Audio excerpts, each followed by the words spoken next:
नमस्कार और हिंदी आयुर्वेद में आपका स्वागत है। आज के वीडियो का हमारा विषय है गौमूत्र। आमतौर पर यही सलाह दी जाती है कि गौमूत्र स्वास्थ्य के लिए बहुत ही अच्छा है। अगर आपको स्वस्थ रहना है, निरोगी रहना है, बीमारियों में खुद बचाव करना है तो नियमित रूप से आपने गौमूत्र का सेवन करना चाहिए। तो आज के वीडियो में हम देखेंगे कि आयुर्वेद की संहिता में इस बारे में क्या बताया है।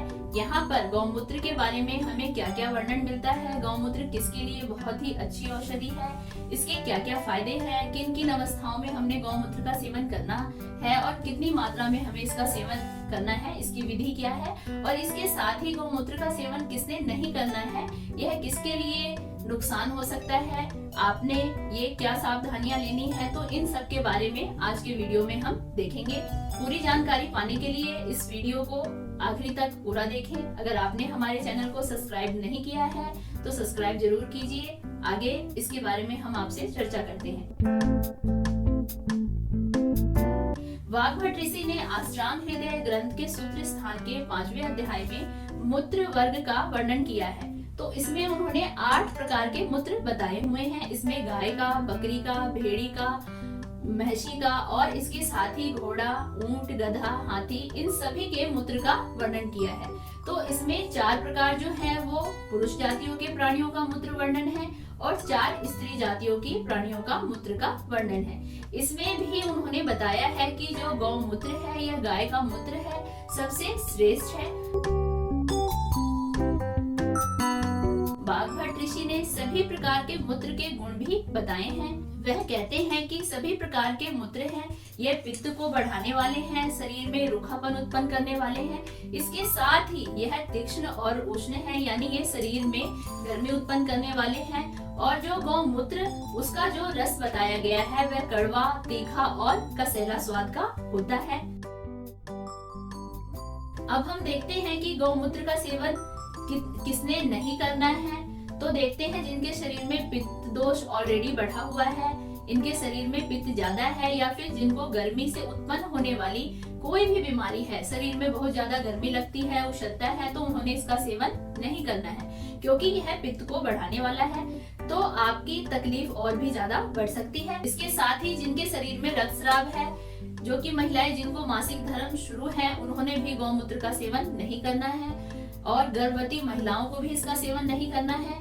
इसके साथ ही गर्मी का मौसम है, मार्च महीने से लेकर मई के महीने तक और सितंबर अक्टूबर का महीना, इसमें गौमूत्र का सेवन हमें नहीं करना है। इसका जो गौमूत्र का और एक जगह बताया था कि रुक्ष है, यानी शरीर में रूखापन उत्पन्न करने वाला है। अगर आपके शरीर में पहले से ही बहुत ही ज्यादा रूखापन है तो भी आपने गौमूत्र का सेवन नहीं करना है। तो इस तरह से थोड़ी सी सावधानी हमने बरतनी है। आयुर्वेद में गौमूत्र सेवन का वर्णन बीमारियों की चिकित्सा में बताया गया है, यानी कि ट्रीटमेंट में बताया गया है कि नियमित रूप से आहार के तौर पर इसका सेवन हमें नहीं बताया गया है। गौमूत्र बहुत अच्छा है लेकिन हर किसी के लिए और हमेशा सेवन करने के लिए यह नहीं है। अगर आपको नियमित रूप से सेवन करना है तो फिर गाय का दूध है, घी है या फिर दही है, छाछ है, आप इसका सेवन कर सकते हैं। अब देखते हैं कि कौन कौन सी बीमारियों में या अवस्थाओं में गौमूत्र को फायदा दिला सकता है। गौमूत्र कफ को भी कम करता है और वात को भी कम करता है। जिनके शरीर में कफ दोष के बढ़ने से कोई बीमारी है या फिर वात के बढ़ने से कोई बीमारी है तो उनके लिए सहायक हो सकता है। आयुर्वेद में कफ के बिगड़ने से भी बीमारियां बताई हैं, वो 20 प्रकार की बीमारियां बताई और वात दोष के कारण 80 प्रकार की बीमारियां बताई हैं। तो इनमें गौमूत्र का प्रयोग किया जाता है। जिनके शरीर में कफ दोष बढ़ा हुआ है, जिनका वजन ज्यादा है, मोटापा है, जिनका कोलेस्ट्रॉल लेवल ज्यादा है या फिर इनके शरीर में ब्लॉकेज है या फिर शरीर में कहीं पर गांठें हैं, सूजन है या फिर स्टिक सेलिंग है, तो उन लोगों ने में गौमूत्र के फायदे मिल सकते हैं। इसी के साथ ही जो गौमूत्र है वह दीपन, पाचन में मल भेदक, कृमि घन बताया गया है। तो जिनको भूख ठीक से नहीं लगती है, जिनको जठर अग्नि को बढ़ाना है या जिनको उनके पेट में फूलापन रहता है, गैस बनता है, तो वह लोग भी गौमूत्र का सेवन कर सकते हैं। इसके साथ ही जिनको पेट में कीड़े हैं वो लोग भी गौमूत्र ले सकते हैं। इनके साथ ही जिनको उदर रोग है इसमें भी गौमूत्र का सेवन फायदेमंद है। इसके साथ ही जिनको बवासीर की तकलीफ है वह भी गौमूत्र का सेवन कर सकते हैं। सिर्फ अगर जिनको बवासीर में अगर आपको खून गिरता है उनको गौमूत्र का सेवन नहीं करना है। अगर किसी को शरीर में बहुत ज्यादा दर्द है तो वो लोग भी गौमूत्र ले सकते हैं। गौमूत्र वात को कम करता है और जब वात का शमन हो जाता है तो दर्द भी कम हो जाता है। यहाँ तक कि काफी सारी त्वचा संबंधी विकारों में भी गौमूत्र सेवन किया जाता है। जैसे सफेद दाग है तो इसमें भी गौमूत्र का सेवन किया जा सकता है, या फिर कुष्ठ रोग है, इस वजह से संबंधित बहुत सारी बीमारियां खास करके और वात दोष बिगड़ने के कारण अगर शरीर में कहीं त्वचा विकार है तो भी गौमूत्र का सेवन किया जा सकता है। इसके साथ ही पांडु रोग यानी एनीमिया यानी जिनके शरीर में खून की कमी है तो वो लोग भी गौमूत्र का सेवन कर सकते हैं। खास करके अगर खून की कमी है और उसके कारण शरीर में अगर सूजन है तो गौमूत्र का सेवन आपको फायदा दिला सकता है। काफी सारे मानसिक विकारों में आप गौमूत्र ले सकते हैं, जैसे कि डिप्रेशन है, इसमें भी गौमूत्र दिया जा सकता है। ब्रेन से संबंधित कोई बीमारी है और तीक्ष्ण युक्त औषधि की आवश्यकता है तो गौमूत्र का सेवन किया जा सकता है। तो इस तरह से आयुर्वेद में गौमूत्र के बहुत सारे फायदे बताए हैं, लेकिन यह सारे फायदे बीमारी के इलाज में बताया गया है। कहीं पर भी आहार के तौर पर नियमित रूप से लेने के लिए नहीं बताया है।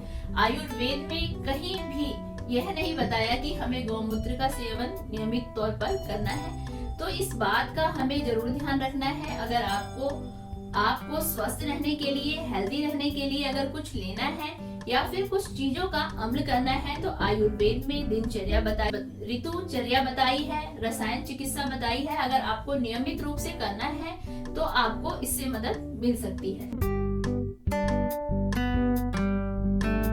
आयुर्वेद में बहुत सारी औषधियों के निर्माण में यानी औषधियां बनाते समय गौमूत्र का इस्तेमाल किया जाता है। इसके साथ ही कुछ भस्मों की शुद्धिकरण प्रक्रिया में भी गौमूत्र इस्तेमाल किया जाता है। यहाँ तक कि आयुर्वेदिक पंचक्रम चिकित्सा है उसमें भी, वत्स चिकित्सा है उसमें भी गौमूत्र व्याधि के अनुसार इसका इस्तेमाल किया जाता है। पहले बताई गई कोई भी बीमारी अगर आपको है जिसमें गौमूत्र का सेवन किया जा सकता है तो फिर आप चिकित्सा की सलाह से योग्य मात्रा में, योग्य काल तक आपकी प्रकृति के अनुसार गौमूत्र का सेवन आप कर सकते हैं। इसमें भी गौमूत्र का सेवन है वह बहुत ही कम मात्रा में करना है ताकि आपको इसके फायदे तो मिल सकते हैं लेकिन आपको नुकसान ना हो। उसको हमेशा ज्यादा से ज्यादा 20 या 25 मिलीलीटर तक आप ले सकते हैं। बहुत ज्यादा मात्रा में लेने की आपको जरूरत नहीं है। हो सके तो गौमूत्र हमेशा फ्रेश निकाला हुआ है उसका सेवन आप करें। उसमें भी देसी गाय का गौमूत्र का सेवन करें और यह गौमूत्र 7 बार अच्छे से छान ले, सूती कपड़े में छान के फिर उसका इस्तेमाल करना है। लेने से पहले जितनी मात्रा में गौमूत्र लिया है उतनी ही मात्रा में या उससे भी थोड़ा ज्यादा में उसमें पानी मिलाना है। इससे जो गौमूत्र कितनी तीक्ष्णता है वह भी कम होगा और उसका जो गंध है वह भी कम होने में आपको मदद मिलेगी। तो इस तरह से आप गौमूत्र ले सकते हैं। इसको सुबह खाली पेट आपने इसका सेवन करना है और उसके बाद आपने अच्छे भूख लगने तक या फिर कम से कम 1 घंटा आपने कुछ नहीं खाना है। अगर आपको फ्रेश गौमूत्र नहीं मिलता है तो फिर आप गौमूत्र अर्क का भी सेवन कर सकते हैं। इसे भी बहुत ही कम मात्रा में। सबसे अच्छी बात यह है कि अगर आप आयुर्वेद चिकित्सा की सलाह से लेंगे तो आपको इसके पूरे फायदे मिलेंगे। अगर आप छोटे बच्चों को गौमूत्र दे रहे हैं तो उसमें भी बहुत ज्यादा सावधानी के साथ देना जरूरी है। तो इस तरह से आज के वीडियो में हमने देखा कि गौमूत्र एक बहुत अच्छी दवा है, लेकिन इसके पूरे फायदे मिलने के लिए हमें इसे इसे सही मात्रा में और सही तरीके से सेवन करना बहुत ही जरूरी है। अगर आपको अच्छा लगा तो लाइक और शेयर कीजिए। अगर आपने अभी तक हमारे चैनल को सब्सक्राइब नहीं किया है तो सब्सक्राइब जरूर करिए। फिर मिलेंगे अगली वीडियो में, तब तक आयुर्वेद